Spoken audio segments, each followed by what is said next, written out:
Clicktip würde ich ein S-Tier hinzufügen. Cooles Team, so richtig gute Automation. Mailchimp D-Tier, kein Freund, nicht DSGVO-konform. ActiveCampaign. A-Tier, super Automation, gleichzeitig die Bedieneroberfläche ist sehr langsam. Revo. S-Tier, Deutsch, coole Automation, Integration, 10%.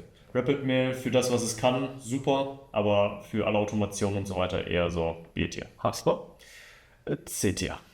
Und ConvertKit. Ja, für einfache Dinge sehr, sehr gut S-Tier, wenn du aber mehr Automation haben möchtest, eher so ein A-Tier.